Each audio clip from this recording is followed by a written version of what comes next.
안녕하십니까. 박훈탁TV입니다.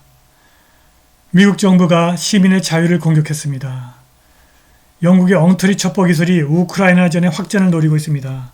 방송 전에 한 말씀 드리겠습니다. 여러분들 잘 아시다시피 제가 해임 취소 행정소송 진행하고 있습니다. 광주가 제기한 터무니없는 손해배상 청구 소송도 준비하고 있습니다. 제가 많이 힘들고 어렵습니다. 여기 후원 계좌 있습니다. 자율 구독료 내는 셈 치고 좀 도와주시기를 간곡하게 부탁드리겠습니다. FBI가 구입한 감시 소프트웨어의 이름과 이것의 공급업체에 대해 묻는 Freedom of Information Act에 따른 요청에 대한 답변서와 연방판사에게 제출한 법률적 효력을 가진 요약서에서 정부는 모든 공직자가 준수를 맹세한 정보의 자유를 강조하는 이 헌법조항에 조용한 반감을 드러냈습니다. 이 서면 답변서와 요약서는 미국 정부가 미국과 해외에서 미국인을 감시하는 데 사용하는 소프트웨어를 다루고 있고 위반이 예상되는 헌법상의 권리는 개인의 프라이버시에 대한 권리입니다. 개인의 자유는 대법원의 수정헌법 제4조에 의해서 보호되는 것으로 인정하는데 무려 175년 걸린 자연적 권리입니다. 그런데 1965년 대법원 판결 이후에도 미국 행정부는 수정헌법 제4조가 인정하는 개인의 자유를 지속적으로 부정해왔습니다. 수정헌법 제4조는 수색 및 압수에 대해서 사법부가 발부하는 영장을 요구함으로써 개인 데이터와 콘텐츠를 보호합니다. 수정헌법 제4조에 의해서 모바일 장치 및 데스크톱 컴퓨터 소유자는 그곳에 저장된 데이터에 대한 개인정보 보호권을 갖습니다. 그런데 트럼프 행정부 기관의 FBI가 제로클릭이라고 하는 이스라엘에서 제조된 특별한 소프트웨어를 구입했습니다. 제로클릭은 부주의한 대상자가 링크를 클릭하도록 속일 필요도 없이 이 소프트웨어 사용자가 대상 컴퓨터의 콘텐츠를 무단으로 지정하고 다운로드할 수 있는 기능을 갖고 있습니다. 이 사악한 소프트웨어의 제조업체는 NSO로 알려졌으며 소프트웨어의 상표명은 페가수스입니다. 지금은 영장 없이 대상자의 정보와 데이터를 다운로드 받는 페가수스 사용이 금지되었고 상무부가 NSO로부터의 모든 구매를 금지했습니다. 그런데 지난주 하원 정보위원회 퇴임위원장 애덤 시프 하원 의원이 마약 단속국이 파라곤이라고 하는 이스라엘의 다른 제조업체로부터 페가수스와 유사한 기능을 가진 그래파이트라고 하는 소프트웨어를 구입했다고 밝혔습니다. 시프는 의회가 크리스마스 직전에 확정된 1조 6,500억 달러 규모의 옴니버스 법안에 국가정보국장에게 정보 커뮤니티의 모든 부분이 외국 스파이웨어의 구매와 사용을 금지하는 권한을 부여한다는 조항을 포함시킬 때 이러한 사실을 공개했습니다. 도대체 왜 의회는 소프트웨어에 관계없이 모든 영장 없는 국내 스파이 활동을 금지하지 않을까요? 정보 공동체가 바이든과 하원 의원들의 비리에 관해서 너무나 많이 알고 있기 때문에 하원이 정보 공동체를 통제하지 못한다는 것입니다. 수년 동안 양당의 핵심부는 수정헌법 제4조가 정보활동이 아닌 법 집행에만 적용되고 미국 안에서만 적용된다고 주장해왔습니다. 그런데 이러한 주장은 1940년대부터 대법원이 기각해왔고 2008년 정부가 업무를 수행하기 위해 가는 곳마다 수정헌법 제4조와 함께 간다고 판결했습니다.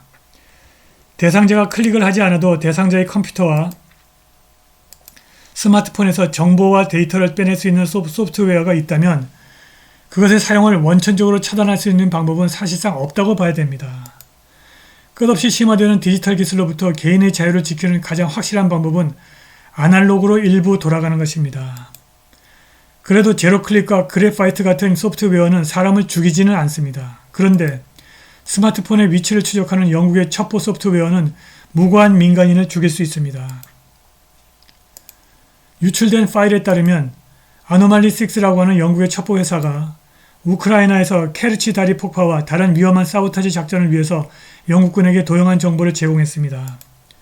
12월 6일 인터넷 매체 더 그레이존은 영국군과 정보기관이 전세계 시민을 불법적으로 감시하기 위해서 비밀스러운 사설 정보회사 아노말리6에서 만든 기술을 어떻게 배포하고 있는지 밝혔습니다. 이 회사의 기술은 스마트폰의 움직임을 모니터링하여 지구상의 모든 개인을 감시하고 정보 수집의 잠재적 대상으로 효과적으로 변환합니다. 아노말리6는 널리 사용되는 앱에 추적 소프트웨어를 내장한 다음 익명의 데이터에 충입하여 스마트폰 사용자의 풍부하고 민감한 정보를 찾아냅니다. 아노말리6의 서비스는 민간 군사회사 프리베일 파트너스를 통해서 영국군 병사와 간첩들에게 제공되는데 프리베일 파트너스는 키예프를 대신하여 비밀 테러 부대를 만들었고 케르치 다리 폭발을 도왔습니다. 그레이존은 프리베일이 아노말리 6를 활용하여 영국의 국방 및 보안부서에 의사결정을 지원하는 정보를 제공하고 있다고 밝혔습니다. 영국의 국방정보국이 아노말리 6의 기술을 사용하여 러시아 군 및 정보요원의 움직임을 추적했습니다. 공격적 데이터 수집을 통해서 이 기술은 군사 공세 및 포병 공격, 암살, 자산 모집 및 기타 조치 계획을 가능케 했습니다.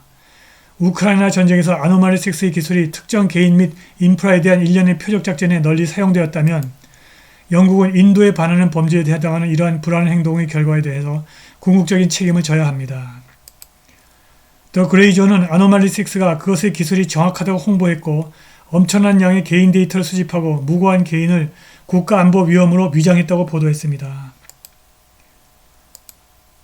이 회사의 서투른 접근 방식은 러시아와 우크라이나의 무고한 시민이 영국의 군사정보 장치에 의해서 적으로 오인되어 위험에 빠지게 만들 수 있습니다. 아노말리 6의 서비스가 국방정보국에서 그토록 가치 있는 것으로 간주된 이유를 아는 것은 어렵지 않습니다. 더 그레이존이 검토한 파일에는 러시아의 군대, 장비 및 치명적인 물질의 배치에 대한 거의 실시간 이해를 얻기 위해서 러시아 침공 전후에 이 회사의 기술이 어떻게 사용되었는지 보여주는 사례 연구가 포함되어 있었습니다. 아노말리 6는 2021년 4월부터 모스크바의 침공 전 군사력 증강을 추적했습니다. 이 회사는 보로네츠 남쪽의 러시아 군사훈련 지역에서 생성된 스마트폰 데이터 신호를 수집하여 시설에서 사용된 100개 이상의 장치를 식별했고 집 주소, 자주 방문하는 지역 및 사이트, 각 사용자의 작업장을 포함하여 명확한 생활 패턴을 결정할 수 있었습니다. 아노말리 6가 제안한 이 정보는 잠재적 분쟁 지역으로의 군대 이동을 관찰하는 데 사용될 수 있으며 이 데이터를 다른 오픈소스 및 분류된 데이터 세트와 결합하면 고객이 성공적인 결과를 만들 수 있습니다. 그런데 아노말리 6의 스파이웨어는 우크라이나전에 참전한 러시아에서 훈련받은 시리아인에 대한 보고서를 제출했으나 주류 서구 싱크탱크조차도 시리아 전사의 우크라이나전 참전을 일축했습니다. 러시아가 시리아군을 배치한 것은 2022년 12월이었습니다. 더 그레이존이 공개한 아노말리 6 사례 연구는 2019년 3월과 8월 사이에 북한을 여러 차례 방문한 미국 기반의 물리학 전문가의 스마트폰 추적을 문서화했다고 주장했습니다. 그러나 그레이존에게 이 물리학자는 자신이나 자신의 스마트폰이 북한에 간 적이 없다고 부인했습니다. 스마트폰 위치 정보 데이터는 매우 부정확할 수 있습니다.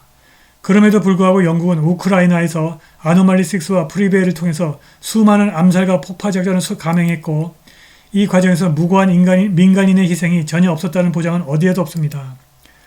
백악관은 모스크바와의 더 큰 전쟁을 막기 위해서 고위 러시아 관료들의 정밀 표적 정보 제공을 금지하고 있습니다. 그런데 런던의 경우에는 그러한 유보나 제한이 존재하지 않는 것으로 보입니다. 영국 정부, 정보국, 육군의 대부분은 대리전을 가능한 많이 그리고 자주 확대해야 한다는 입장인 것 같습니다. 런던의 군사정보계에서는 바이든 행정부의 모든 신중한 행동을 비겁함의 반영으로 간주하는 것 같습니다. 영국의 엉터리 디지털 기술로 우크라이나전 확대에 기름을 붓고 있습니다. 오늘 방송은 여기까지입니다. 감사합니다.